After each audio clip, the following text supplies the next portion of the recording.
Yeah, check. Hello everybody. Welcome you all for this session. So let me just check if everything is clear. So please use the comment section.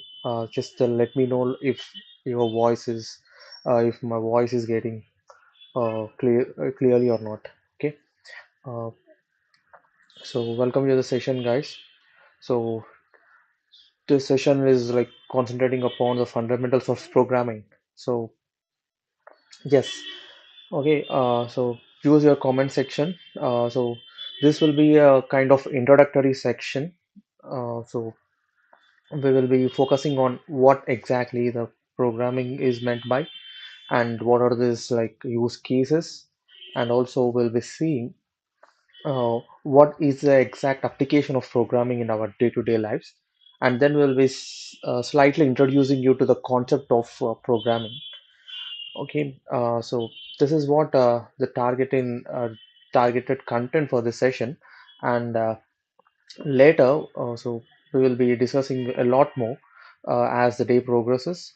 So this is like a day one of your session, and I'm very much excited for this live session. So to interact with you people, and also have you ever wondered how we are building this websites and mobile apps and AI-powered tools? Okay, so and these days we are like very much occupied by these terms. Okay, and so if you want uh, know all about these things, okay, so you need not be an IT background, you need not be a particular well practitioner programmer to attend this session. Also, a normal enthusiast, okay, who wants to know the things, okay. So that is the only concern I have. So all you need to have is a bit of interest, and also obviously a mobile device or a PC, and uh, it is good to go. A basic net connection. Okay, so this is what that is needed to join this session. So that is the only concern from my side. So I am very much excited to start this journey with you people. So this will be like a short session, and please stay tuned with me. Okay. So with that being said, okay, now we'll be diving into the world of programming. Okay, so let me just share my screen and share some important key concepts that you need to know in order to start your journey of programming. Okay. Yeah. So just give me a second. I will be sharing my screen. So just a minute. Okay.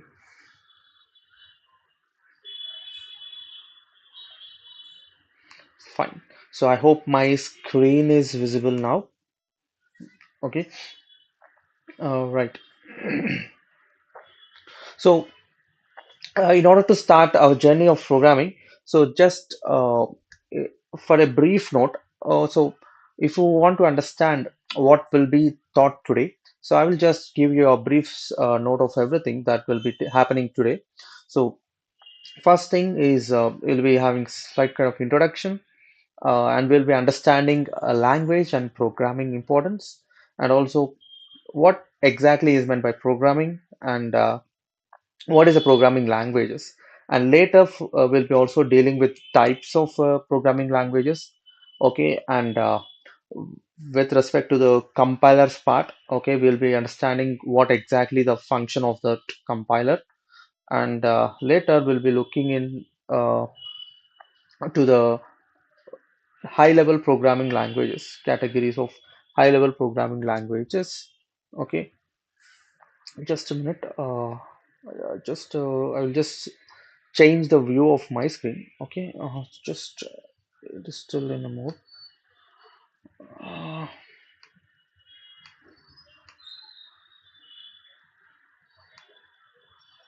okay, I think now it should be good. Okay, so yes, is it okay or? Just a minute.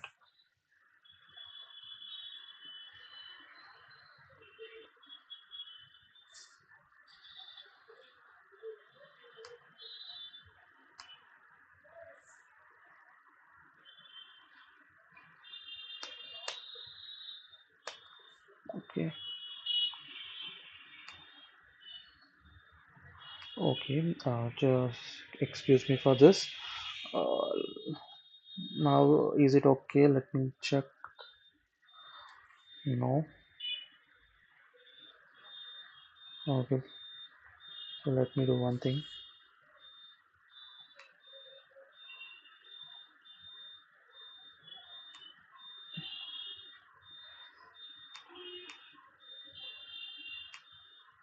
Okay.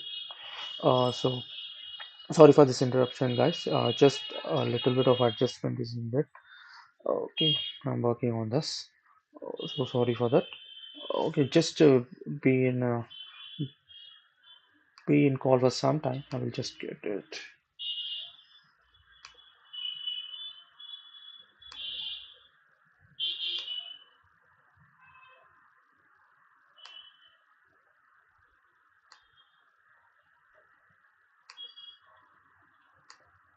Okay.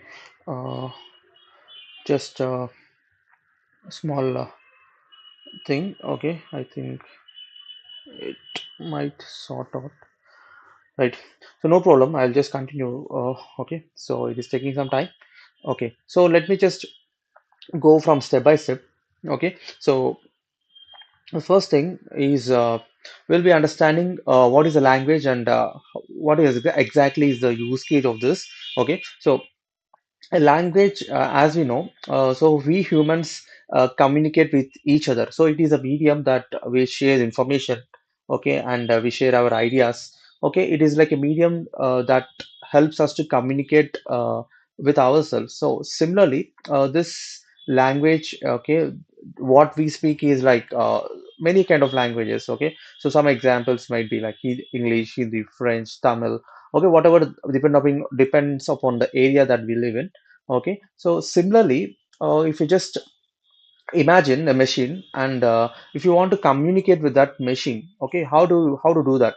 Okay, and there is a certain language for the machine also, okay, as similar to humans. So this way, by using that particular language, we can communicate with the machines.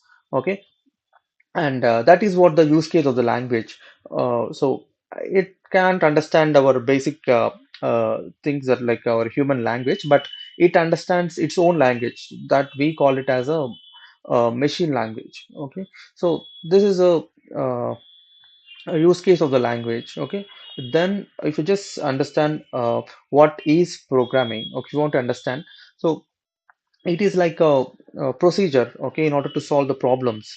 Suppose if you are giving some task to a computer and you are asking it to solve this, okay, that task might be any kind of, okay, and sometimes some examples that we see here is finding the sum of two numbers, calculating square roots, determining the LCM of numbers. Okay, these are like very little tasks. Okay, there are and originally the computer can perform more than this. Okay, so for example, if you just uh, assume any kind of big task. Okay, so nowadays we are having this supercomputers, okay, which can do some million trillions of calculations, right? And this is what a procedure that involves a procedure for any kind of task, right? Okay, so now if you just ask me, so what is a now combined, if you just ask me what is a programming language, here it is. So programming language is a uh, okay, it is like a language that we use to communicate with the machines, okay, which involves a procedure. So this is what it is, and we people gives some instruction to the machines in that in its language, and it will perform the task that we desire. Okay, and the take of programming by me is it is evolving day by day, right? In these days, if you just see, we are having advanced kind of programming, machine learnings. Okay, we are seeing all these in this current trend, right? And the way we are learning the programming is also gonna shift according to my insights. Okay, so we are learning it by step by step. Okay, we are learning, and nowadays these machines are also competing with humans, and they're performing better and better day by day. And this is what the shift that will be taking place in the programming.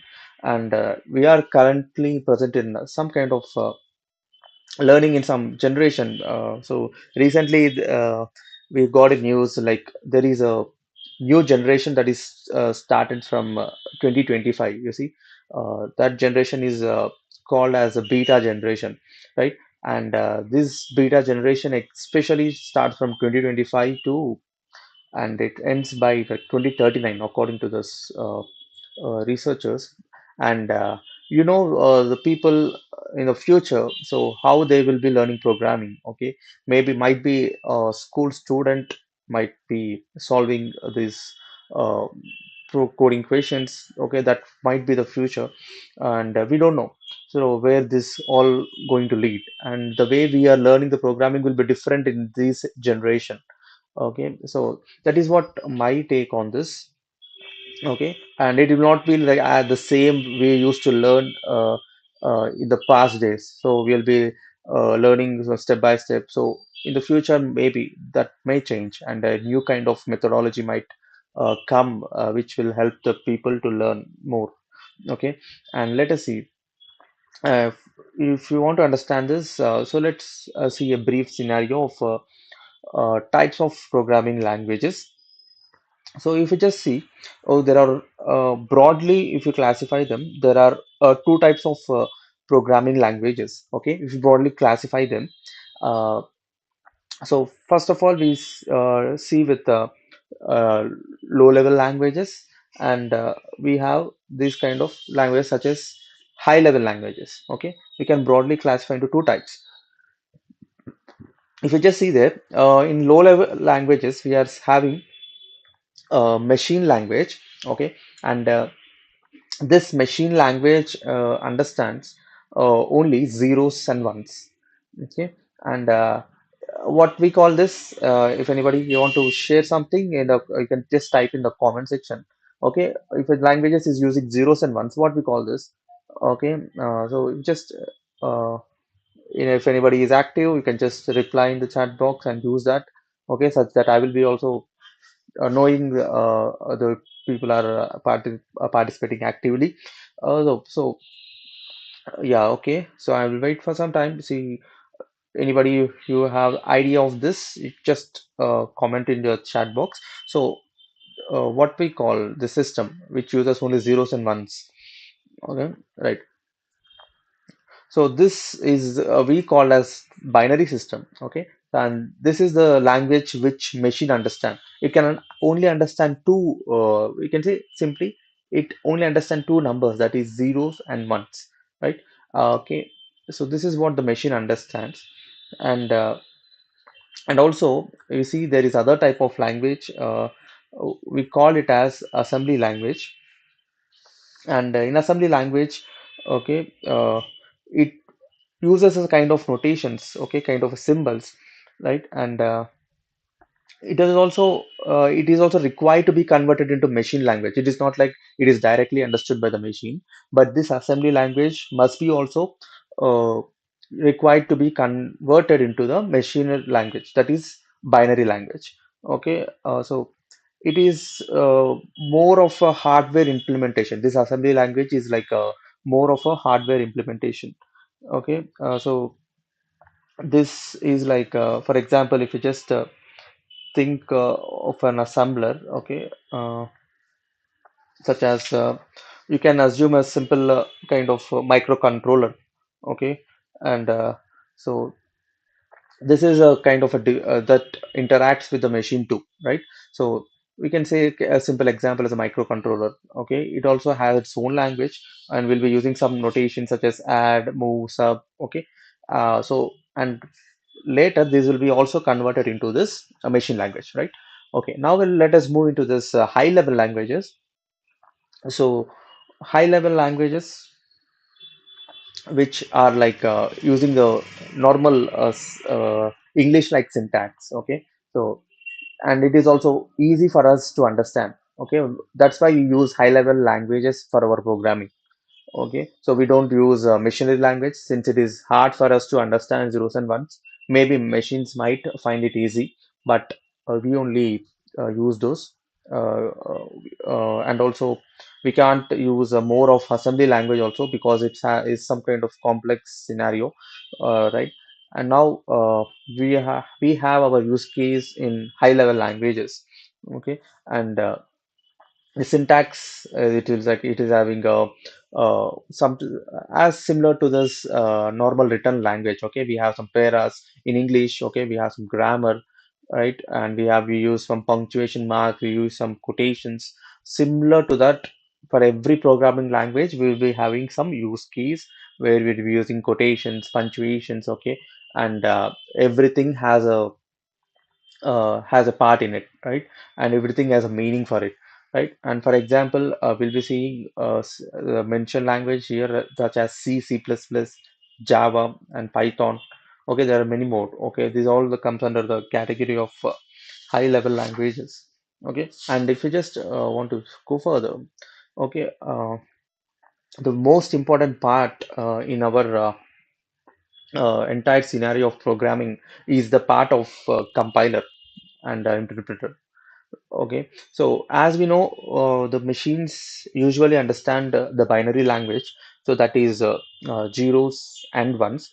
Okay, and we humans are programming in high-level languages. Okay, which is having a English kind of syntax. Now there is a gap between uh, humans and machines, right? Okay, we are communicating in English, and the machines are requiring this binary format. Okay, and we humans are not able to give that binary format directly, since it is very hard for us to give in that uh, binary system. But now in order to bridge this gap, okay, we have our main hero of this entire process. Okay, this is like a compiler, and sometimes we also use interpreters. Okay, and every program, okay, whatever you write, and it is either is compiled or else it is interpreted for the machine, right? It is not like directly what just writing a program in the machine code that is on zeros and ones. No, it is impossible for us, right? And uh, if you just see what it is, okay, I will just once okay. So if you just try to understand what a compiler is, okay, and it converts the entire source code, it converts entire source code into a machine code, right? So source code is nothing but whatever we write in the program. Okay, suppose we ourselves just have written some program, some code here, right? And this is called as a source code. Okay, this is called as source code. And next thing is whatever that is uh, machine, whatever the machine requires. Okay, and that is nothing but it requires in binary, right? And there is a middleman, that is what the compiler is. Okay, that is what the compiler. And this compiler acts as a medium to convert this source code into the machine code. Okay, and after this thing it just produces a executable file. Okay, and it is with the extension .exe. After it compiles, it just produces a file. Okay, that is like a .exe file, and that is what it is fed to the machine. Okay, at this side. So this is what the main operation done by the compiler. Suppose you have written a program. Okay, suppose you have written in .c. right? C language, we save it by dot C. Okay, and this dot C will be first compiled, right? And compiled by the compiler. If it is having no errors, if no errors are there, uh, it will execute the entire thing, and then it is generating a file such as .exe, and then it is sent to the machine, right? But here, if you are having any error, it will not going to compile your file, and it is not going to execute that, right? So it is very important to give your source code error free. Okay, you need to give your source code error free. Then only it will going to compile entire source code into the executable file, and it is going to be fed to the machine finally, right? Oh, so and compiler has this faster execution. Okay, once executable file is presented by the compiler, okay, once it produces a file, and this file can be run in the machine n number of times, and we need not again rely on the compiler again. Okay, if you want to run this second time, and compiler will not come here because its work is already done, and we can run this file directly in the machine any number of times, and compiler here just uh, doing the job in the first time, and if it is going to convert successfully, and this will be run n number of times in our machine, okay, and without the use case of the compiler again, right? And this is also having faster execution, right? Now let us see what interpreter does. Okay, and interpreters is like somewhat different from compiler. In compiler, we are seeing like entire source code is converted, but not that is happening in the interpreter. Okay, an interpreter will be seeing interpreter, it is like step by step, line by line will be executing. Okay, and it executes and it converts and executes simultaneously, the two things line by line, right? And it is not going to generate any separate machine code file. Okay, it is slower than a compiler. Okay, and the reason lies here. Okay, in case of compiler, we are seeing entire source code is converted at a time, and then it is fed to the machine, right? And we can feed to it to the machine any number of times, irrespective of the use case. Okay, once it is going to compile, we'll be using and you will be executing in the machine any number of times. But here in the interpreter, okay, it is going to check line by line, and if any error, it will again produce an error. It will need to correct again that line, and then we'll be going forward. And later, in the suppose in the step or else in the line 6 you are having error. Okay, it is going to return there is some error, and you will be correcting that, and then it is going to execute, and then it is suppose it is returning another error in line 9, right? Okay, this process takes time, so that's why we are saying it is slower than a compiler. Okay, an example for this is the languages such as JavaScript and PHP. Okay, these will be working purely on interpreter, whereas the use case of languages such as C and C++, okay, this will be working entirely on compiler. So generally we have the things such as saying that compiler based languages execute fast than the interpreter languages. But in the current scenario, okay, we are having such as fast machines, right? And this time will not affect that much. Maybe they execute fast, but if you are using a high class machine, right, and this difference will not cause the huge gap between these two, right? Right. So that is what the use case of this. And let us go next. So if you just see what are the categories categories of high level programming languages, right? uh, if you just see we have some categories such as general purpose and special purpose languages, and other something called as scripting languages. Okay, so if you just try to see one by one, And what are these general purpose languages, and what are these scripting languages, and also what are the special purpose languages. Okay, if you just want to see about general purpose languages, okay, these are like versatile languages, and this is like used for developing some applications. Okay, as we mentioned here is desktop, web applications, mobile applications, right? And the languages which are widely used in this part is C, C++, and also Java, Python, right? So these are used in this, and it gives these kind of languages you that are used in general purpose languages gives a flexibility to use across different domains. Okay, that is what a key advantage in this. If you just see about this special purpose languages, and these are designed to serve a specific purpose. Okay, so it is like uh, by these languages they focus on mainly such as optimizing the performance, okay, in particular field, okay, like that. And also some examples of this are given here. So we see JavaScript, okay, and we are seeing Swift, okay, which is like used in IO for building okay applications in iOS, right? And also Kotlin.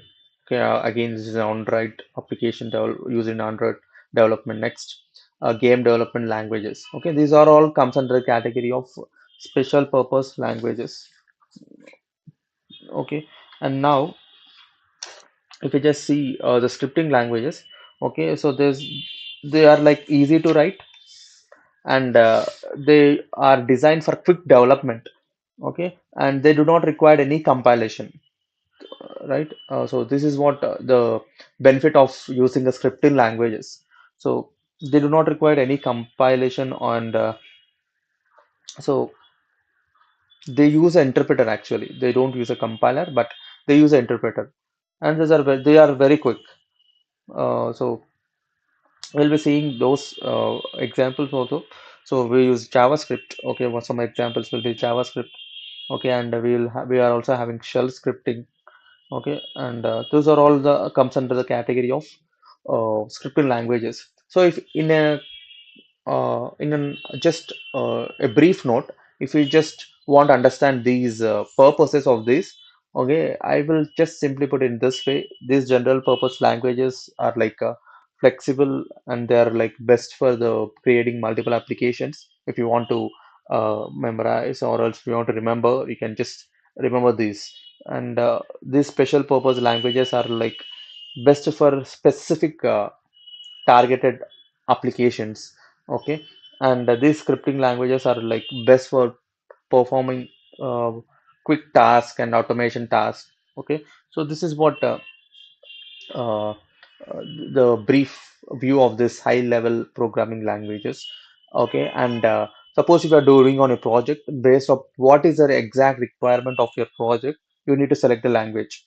Okay, so that will be dealing in a later of this sessions. Okay, so we'll see that in a other part. Now if you just see, uh, now we are going into this hybrid languages and their significance.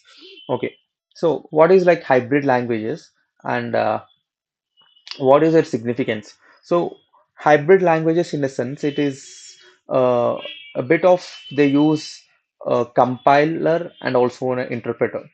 Okay, so the thing we just have seen just now is some languages use compiler, and some languages use what we call is interpreter.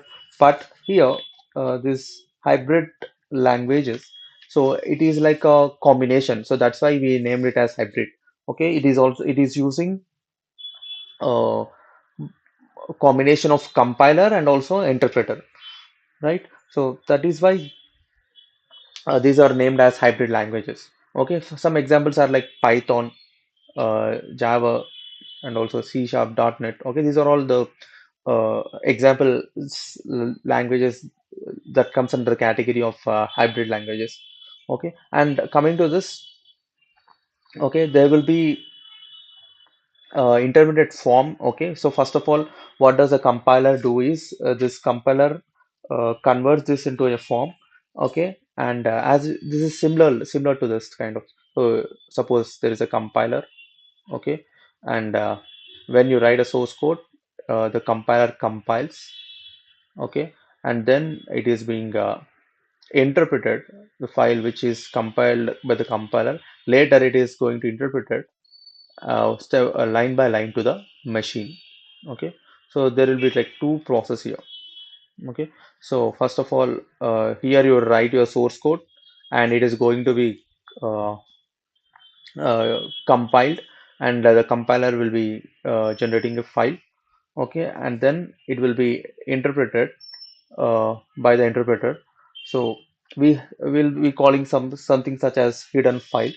Okay, sometimes especially it generates coming to Python, it generates something like .pyc. Okay, hidden file, and it is not seen by us actually. And the compiler converts into a bytecode. Now after that, the interpreter converts step by step uh, the bytecode into the entire machine code. So this is what this. So first of all, here comes the source code. So source code is nothing but the code which a programmer writes. Okay, and then it is going to be fed to this compiler, and this compiler is going to convert uh, into a bytecode. Okay, so bytecode, and then now interpreter comes and converts this bytecode to the machine code. So this is what the process is. And generally we cannot see this bytecode. Okay, it is hidden. But if some possible cases we can see this, but generally it is hidden case. Okay, and this is what the hybrid languages works is similar to this compiler interpretation combination. Okay, the both are happening here. And the advantages, coming to the advantages, it is having some high advantage. Okay, because it is faster. Though it is interpreter works slowly compared to the compiler, we have seen this, but here it is faster because uh, it is having a combination of compiler, right? So it is faster comparatively. Only we just compare with interpreter. Okay, uh, so it is faster, right? And it is, they are like more flexible, and they are like platform independent, right? And what is meant by this platform independence, we'll see. Okay, so whatever the operating system you use. Okay, maybe someone is using Windows, someone is using okay, iOS. Okay, and someone is using Linux, right? And whatever the platform you use, okay, you can execute, I can run this uh, hybrid languages. Okay, because they run in an environment. Okay, so suppose you are using Windows, you can execute this without any okay, without any worry. Okay, and if you are using an Mac device, you're using iOS operating system, you can run, or if you're using Linux, you can run this, right? But that is not the case with C. Okay, which is a purely compiler language, right? So we cannot execute directly in other platforms, iOS, Linux, right? But uh, the advantage of this hybrid language is the best advantage is we can run it on any environment. Okay, any platform for the purpose. Okay, fine. And now let us go with the next one. Okay, so let us understand the programming paradigms. Okay, or else the programming methodologies. Okay, so what exactly is this, and why we need this methodologies in programming? Okay, suppose if we just see a small example. Suppose you are one second. Okay, okay. Suppose you're building a just you are just building a small application. Okay, And for a small application, uh, you need not worry because it is uh, neatly understood by everybody. Okay, neatly understood, and you did not require any particular other platform help. Okay, so it is like neatly understood, it is short. Okay, it is a short and sweet type, right? You did not take any kind of others help to understand this, right? Okay, but what happens if you are building a large application, okay, and you are writing suppose like this much length of code, okay, and it is a large, if you are building a large platform, okay, a large application, right, and it is having some thousands and millions lines of code. Okay, so at that time, so how you will manage all these things? So for this purpose, we are using some help. Okay, so this is vastly we can call it as this is like major of three types. We first one is functional programming, and second one is object-oriented programming, and the next one is modular programming.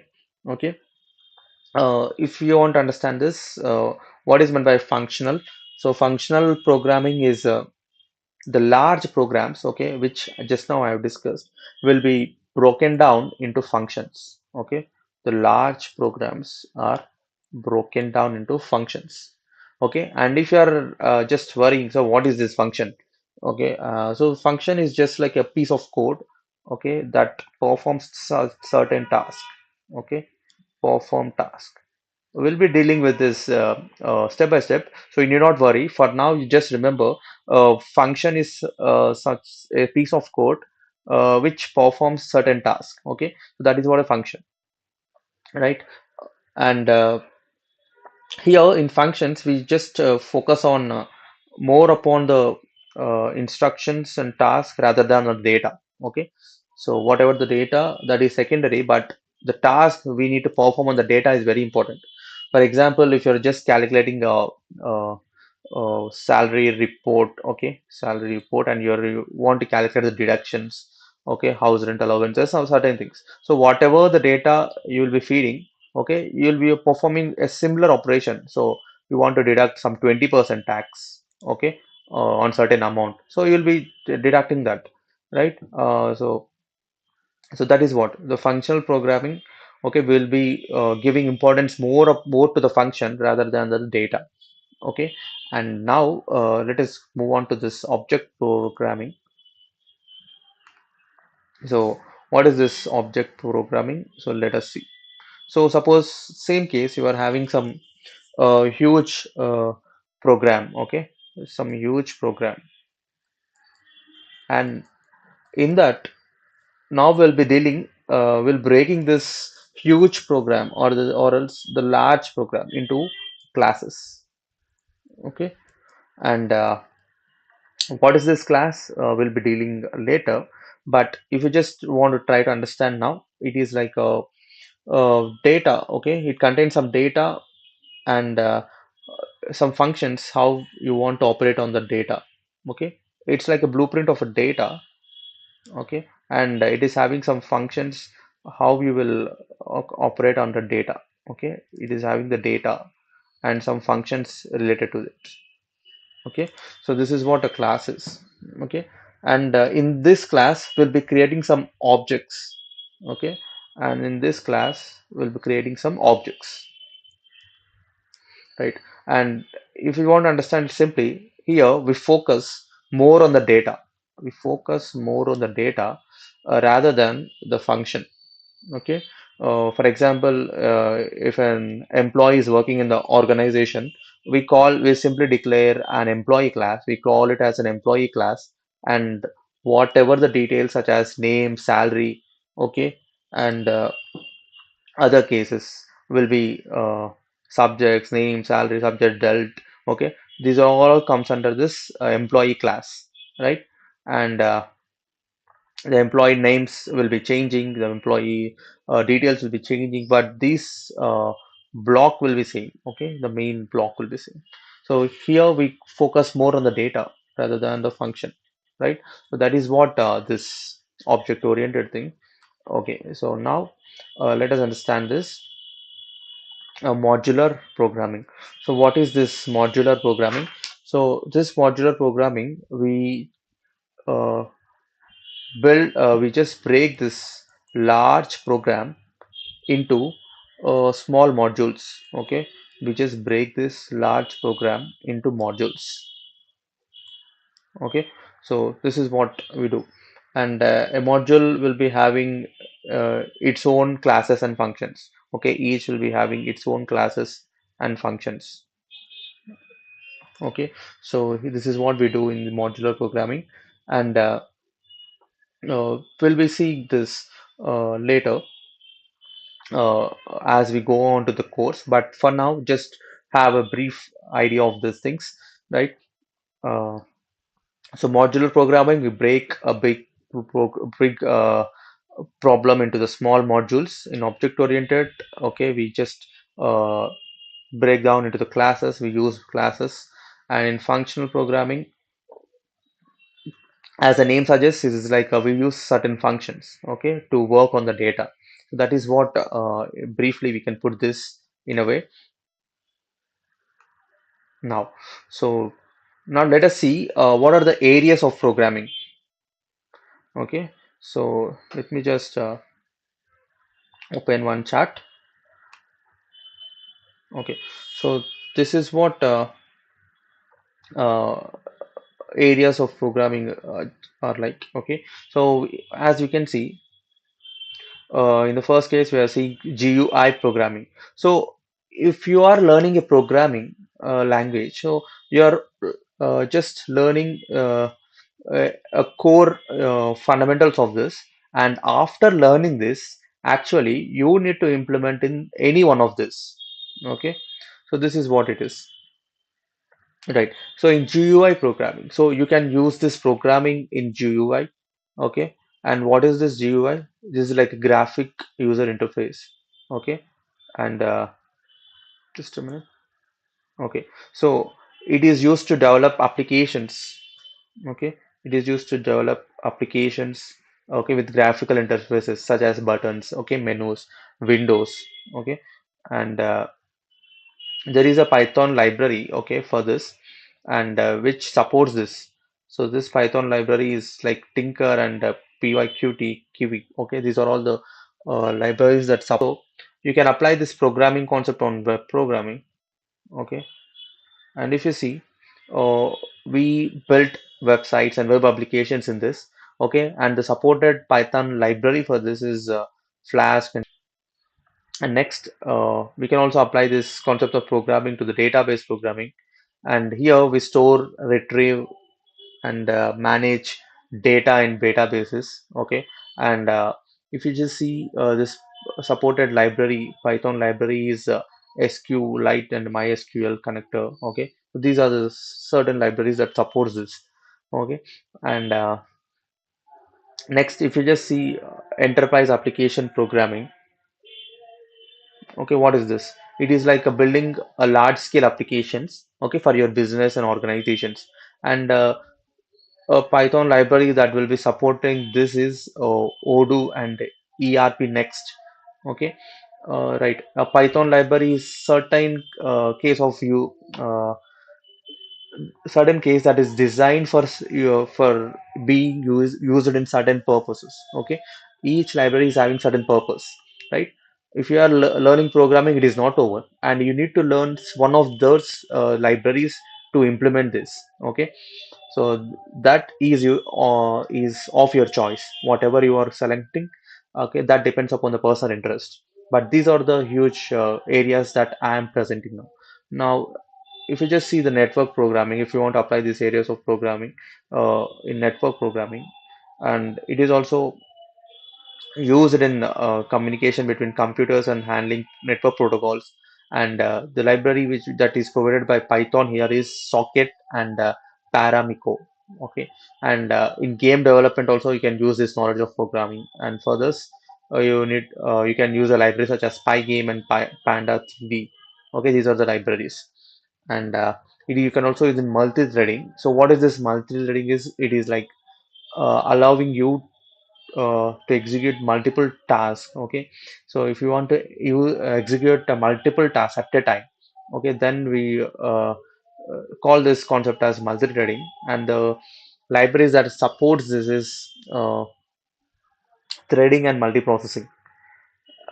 And also you can use for mobile app development, okay, your knowledge of programming in mobile knowledge development, okay, to build apps and Android apps or else iOS apps, whatever. And we have a library. Why Python? See, Python is having a very vast use case. That's why we are selecting this Python. Okay, so the libraries that given in Python is Kiwi and Beware. And also the most happening topic is machine learning, right? So for machine learning also, what is this? So we just used the data and we make the computer learn from the data and make predictions, right? So this is what the use case of machine learning. And we have uh, very popularly used libraries for Python. So there are TensorFlow, PyTorch, okay, scikit-learn, okay. These are all the popularly used Python libraries if you want to learn machine learning, right? Data science. And the mostly used libraries are Pandas and NumPy. Okay, Matplot library also. And it is like we are using these tools to analyze large sets of data. Okay, and so these are all the areas of programming. If you are learning programming and after learning this, you choose any area of your interest and then you work on these libraries and get command over these libraries in order to flourish in that area that you have chosen, right? Okay, so this is what the use case of this.